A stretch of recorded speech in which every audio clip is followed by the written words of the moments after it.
Difference between metal and non metal, धातु और अधातु में अंतर। धातु मेटल, अधातु नॉन मेटल। अब हम देखते हैं पहला नंबर, धातुएं सामान्यतः विद्युत एवं उष्मा की सुचालक होती हैं। धातुएं जो होती हैं ये कंडक्टर होते हैं विद्युत तथा उष्मा दोनों की।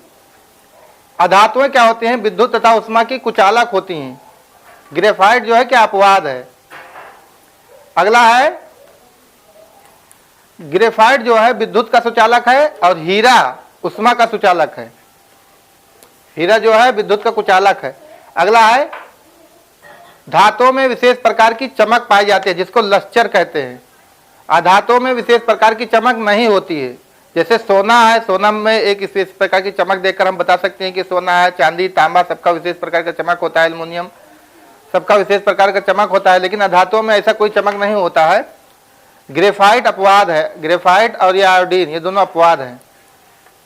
अगला है, सभी धातुएं कमरे के ताप पर ठोस होती हैं मरकरी को छोड़कर। मरकरी जो है ये मतलब कि रूम टेम्परेचर पर ये क्या होती है, द्रव होती है। पूरे पीरियोडिक टेबल में धातुओं में मरकरी जो है ये द्रव है, अधातुओं में ब्रोमीन जो है द्रव है। अधातुएं क्या होती हैं, ठोस, द्रव तथा गैस तीनों होती हैं। ठोस, द्रव, गैस तीनों होती हैं। द्रव में एक ब्रोमीन आता है। गैस कितनी है, 11। द्रव कितना है, 1 और ठोस 10। तो कुल कितने हो गए, 22 अधातु हैं। अगला क्वेश्चन है, धातुएं इलेक्ट्रॉन को त्याग कर धन विद्युतीय लक्षण दिखाती हैं। चौथे नंबर पर, धातुएं इलेक्ट्रॉन को त्याग कर धन विद्युतीय लक्षण दर्शाती हैं। हम जानते हैं कि धातुएं जो होती हैं ये क्या करती हैं, इलेक्ट्रॉन को त्यागने का प्रवृत्ति होती है इनमें, और धातुएं इलेक्ट्रॉन ग्रहण करती है। इनमें इलेक्ट्रॉन को ग्रहण करने की प्रवृत्ति होती है और इलेक्ट्रॉन को ग्रहण कर ऋणायन बनाती हैं।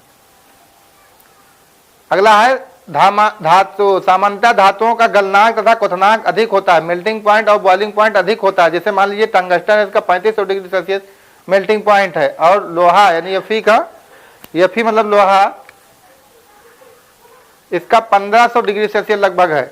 और धातुओं का क्या होता है, गलनांक तथा क्वथनांक प्राय कम होता है। अपवाद है, ये अपवाद इसमें है हीरा। हीरा अपवाद है। हीरा जो है 3000 डिग्री सेल्सियस इसका गलनांक है। अगला है, धातुएं सामान्यतः कठोर होती हैं, हार्ड होती हैं। ये अपवाद है, सोडियम और पोटेशियम और मरकरी ये कठोर नहीं। मरकरी लिक्विड है और ये सोडियम और पोटेशियम इनको ये नरम होती है, इनको चाकू से काटा जा सकता है। अधातुएं प्राय नरम होती हैं। हीरा अपवाद है, हीरा कठोर है। सबसे ज्यादा कठोर कौन है, हीरा है। अगला है, धातुओं को का अपेक्षित घनत्व अधिक होता है। सोडियम और पोटेशियम ये अपवाद है। अधातुओं का अपेक्षित घनत्व प्राय कम होता है। ठीक है। अगला है, धातुएं अधातु वर्धनीय, मैलिएबल तथा तन्य होती है। अधातु वर्धनीय का मतलब इनको पीट कर चद्दर बनाया जा सकता है, और तन्य है मतलब इनको खींचकर तार बनाया जा सकता है। सबसे ज्यादा खींचकर तार बनाया जा सकता है, मैलिएबल और डक्टाइल होता है सोना, उसके बाद चांदी। अगला है, इसमें क्या, धातुएं अधातु वर्धनीय तन्य होती हैं, और ये धातुएं क्या होती हैं, धातुएं तो अधातु वर्धनीय तन्य होती हैं, लेकिन अधातुएं होती हैं भंगुर। इनको पीटेंगे अगर लोहे से, हथौड़े से, तो क्या हो जाएगी, ये टूट जाएंगी, चूरा बन जाएगा। अगला है, धातुएं कठोर सतह से टकराकर ध्वनि उत्पन्न करती हैं, सोनोरस होती हैं। मतलब उनको अगर पीटेंगे किसी लोहे को लोहे से या किसी ठोस चीज से, तो वो आवाज करती हैं स्पेशल टाइप का। ठीक है, इसी यही कारण है कि अधातुओं के घंटी बनाई जाती है, घंटा, और स्कूल में जो भी घंटा बनाया जाता है, ठीक है, मंदिरों में जो घंटा बनाया जाता है, इसी के कारण, क्योंकि उसमें आवाज बहुत होती है धातुओं में। ठीक है, टकराकर उत्पन्न आवाज उत्पन्न करती हैं। और अधातुएं क्या होती हैं, ध्वनि उत्पन्न नहीं करती हैं, स्पेशल प्रकार की ध्वनि उत्पन्न नहीं करती हैं जितना धातुएं करती हैं। अगला है, धातुएं आधुनिक आवर्त सारणी में बाईं तरफ रखी गई हैं, और यह धातुओं से ज्यादा है। ठीक है, लगभग 91 धातुएं हैं। अधातुएं आवर्त सारणी में बाईं ओर, आवर्त सारणी में दाईं ओर तथा संख्या में कम है, 22 है कुल धातुएं। अगला है, धातु के ऑक्साइड क्या होते हैं, क्षारीय। ये गुण हो गया, केमिकल प्रॉपर्टी यहां से चालू हो गया। धातुओं के ऑक्साइड क्या होते हैं, क्षारीय होते हैं, और धातुओं के ऑक्साइड अम्लीय होते हैं। धातुओं के ऑक्साइड जलीय विलयन में धनायन बनाते हैं, और क्योंकि इनमें इलेक्ट्रॉन त्यागने की क्षमता होती है। और अधातुओं के जलीय विलयन में क्या बनाते हैं? ऋणायन बनाते हैं। धातुओं को जलीय विलयन जल में डालेंगे तो क्या बनाएंगे? ऋणायन बनाएंगे, क्योंकि ये इलेक्ट्रॉन ग्रहण करने की क्षमता इनमें ज्यादा होती है। धातुएं अपारदर्शी होती हैं और अधातुएं क्या होती हैं? पारदर्शी, अपारदर्शी और पारभाषक तीनों होती हैं। ट्रांसपेरेंट, ओपैक और ट्रांसल्यूसेंट तीनों प्रकार की होती हैं।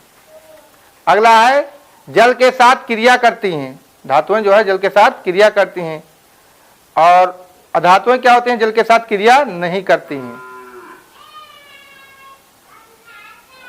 अगला है धातुएं हाइड्रोजन के साथ क्रिया नहीं करती हैं, कुछ अस्थायी यौगिक बनाती हैं। और ये क्या करती हैं? धातुएं क्या होती हैं? जल के साथ क्रिया करती हैं तथा अस्थायी यौगिक बनाती हैं।